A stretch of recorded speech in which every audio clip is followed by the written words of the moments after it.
I need your advice regarding Viking refrigerator freezer problems. Viking fridges built before 2005 with a bottom freezer were recalled by the CPSC, because the pivot plate on the top hinge sometimes detached. My fridge is not old enough to have that problem. What is frustrating is that Viking refrigerators are so expensive they should not have freezer problems. Over half of all Viking fridges need service in the first year, despite the price, though that is not always for the freezer.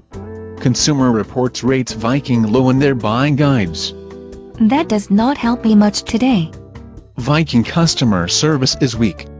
While they do not push extended warranties as often as some of their rivals, their solution is selling you a replacement at half price. I can find a replacement fridge by another company for less than that. What do I do about my Viking freezer problems today? The Viking fridges have problems with the fans in the upper corner not blowing cold air into the lower compartments. The solution may be poking through the ice with a pen until the airflow helps it melt. I suppose it is less mess than blowing it with a blow dryer. Viking's manual says to make sure there is plenty of airflow around the items to keep them cold, though it stays cold better if it is mostly full. At least it does not make that awful reverberation my neighbor's fridge does if it isn't at least halfway full. The bottom drawer freezer designs by Viking consistently spill ice cubes all over the floor.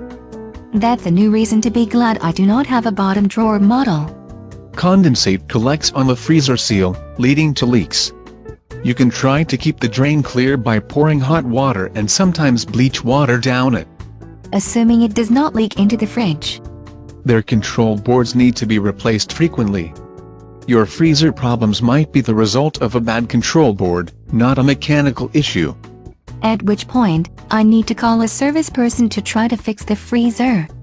Try cleaning the condenser coil and fan outlet to improve their efficiency, before you pay a lot for service.